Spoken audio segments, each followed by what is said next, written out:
o que seria, tá, essa nova inteligência descoberta.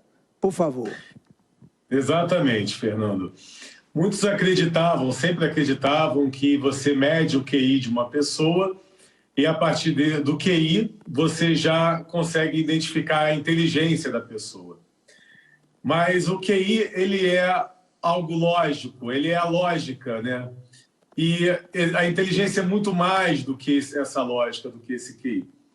E justamente sobre isso fala o meu estudo, que a pessoa, quando ela tem um alto QI e ela também não tem variáveis que possa influenciar na cognição dela, ela tem o que chama de uma inteligência completa, com todas as regiões cerebrais relacionadas ao intelecto bem desenvolvidas. E o artigo ele se aprofunda, né, muito, a gente teria que ficar aí longas horas falando sobre tudo que está constando nele, porque ele identifica as regiões cerebrais que estão relacionadas à inteligência, desde da parte sensorial, desde todo o processo inicial, quando você vê algo e vai memorizar esse algo que vê. Então, tudo relacionado a todo esse caminho, esse trajeto do cérebro para que a pessoa seja uma pessoa inteligente em si. Inclusive, fala de inteligência emocional, fala de muitas outras coisas que está tudo relacionado à inteligência. Quem somos nós? Somos seres inteligentes. Isso é o que diferencia nós, seres humanos, dos demais animais. É a nossa racionalidade. É o lobo pré-frontal mais desenvolvido do cérebro. Então, isso nos diferencia. E é a inteligência que determina a maneira com que a pessoa vai viver. Ou, melhor dizendo, melhor viver. Porque esse equilíbrio emocional, esse equilíbrio para poder ter uma vida melhor, como se comportar, como tratar as outras pessoas, como você é visto na sociedade, tudo isso está relacionado à inteligência e como você utiliza a sua inteligência. Então, resumindo, o que é a inteligência DWRI? A inteligência DWRI, ela diz que você ter um alto QI apenas não define a sua inteligência por completo. Você ter um alto QI e não ter nada que influencie na sua cognição, que também é inteligência, você ter todas as regiões cerebrais relacionadas ao intelecto bem desenvolvidas, você vai ter uma personalidade similar. E essas pessoas, dentro da minha pesquisa, são geralmente bem-sucedidas na vida. Ou seja, pessoas com a inteligência DWRI, no meu estudo, todas possuem um alto grau social em relação às conquistas. Olha que interessante. E são personalidades similares. E como você chega a esse estudo? Como você vai saber se a pessoa ela é DWRI? Você não só faz o teste de QI, mas você também faz o teste de cognição, teste das inteligências, das múltiplas inteligências, e você também avalia a personalidade do indivíduo, para saber se ele pode ser enquadrado numa inteligência DWRI. E todas as pessoas que se enquadraram nessa inteligência no meu estudo, e foram muitas pessoas que a gente avaliou, todas elas têm o comportamento realmente parecido e todas elas são bem-sucedidas. Muito bem, bem interessante, tá certo? Doutor Fabiano de Abreu, o senhor também como psicólogo, tá certo? Situações assim emocionais, como a empatia, como a responsabilidade, tá certo? Até a autorresponsabilidade, elas são enquadradas também dentro desse perfil de inteligência que o senhor descobriu? São inteligências também. Pessoas com DWRI, elas tendem a ter tudo isso. Inclusive porque a humildade, ela não é um processo em que você procura ser humilde em si, porque ser humilde é legal. Não, a humildade, ela é uma maneira inteligente de viver. E a humildade, ela está relacionada à personalidade de uma pessoa inteligente.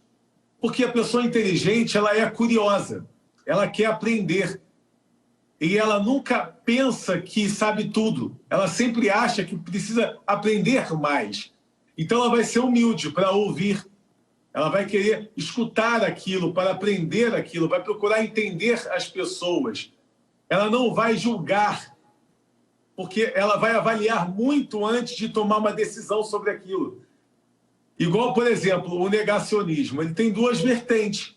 O negacionismo pode ser uma proteção em relação à ansiedade, como uma defesa, ou seja, a sua ansiedade está potencializada, ela é constante, então você começa a ser negacionista como uma maneira de fuga. É um processo realmente instintivo.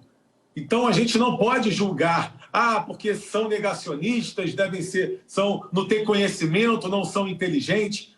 Não, o negacionista, ele pode ser, sim, uma pessoa que não tem conhecimento, pode ser uma pessoa que falta aprender mais antes de poder ser negativo ou trabalhar melhor a sua inteligência emocional, mas pode também ser uma pessoa com transtornos, síndromes, que a ansiedade está afetando o seu psicológico, tornando assim o negacionista como mecanismo de fuga, porque ele quer sair daquela situação que ele está vivendo.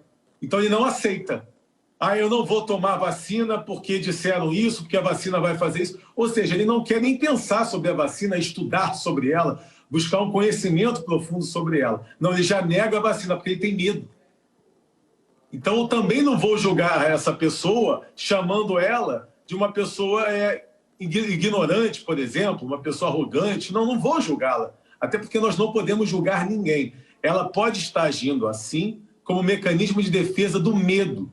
Então, é um medo.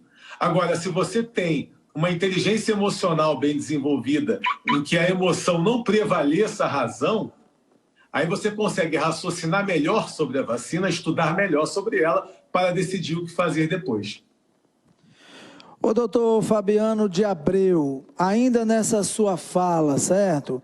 O senhor entrou aí na questão dos negacionistas e também entrou os negacionistas com relação à vacina. Agora, eu observo que nós temos dois tipos de negacionistas atualmente quando se fala da vacina contra a Covid. Nós temos realmente os negacionistas que se negam a tomar a vacina porque tem medo, né? Porque realmente não tem ainda a crença de que essa vacina vai resolver, ou que ela pode trazer até sequelas, problemas, depois que a pessoa toma. E temos os negacionistas que caminham pelo lado da ideologia política, né? Esses que não é o medo, tá? Mas na verdade, lados partidários, tá certo? Esses negacionistas, que não se trata de medo, mas mais pela linha da ideologia política, também pode se considerar uma inteligência ou não? Também, tudo na vida ela é inteligência. Então, se a pessoa ela se torna um idealista a ponto de não conseguir enxergar nada, ela está deixando com que a emoção prevaleça a razão. Então, o nosso lado racional, lobo pré-frontal no cérebro, é o que evoluiu depois do cérebro reptiliano. Ou seja, hoje nós temos a consciência de quem somos e por que estamos aqui, porque temos o lobo pré-frontal, ou então nós seríamos como os outros animais, né? O cão, o gato, ele tem o lado primitivo mais desenvolvido, o lado da emoção mais desenvolvido. Então, o instinto, a emoção age mais do que a razão. Nós, seres humanos, nos diferenciamos dos outros animais porque nós temos o lobo pré-frontal mais desenvolvido. Então, quando você se torna um ideológico cego, sem conseguir enxergar as nuances, os pormenores, então você está deixando prevalecer a emoção. Isso não necessariamente quer dizer também falta de inteligência, não. Às vezes é um problema psicológico, às vezes é uma disfunção nos neurotransmissores. Isso é muito comum. Por exemplo, você pega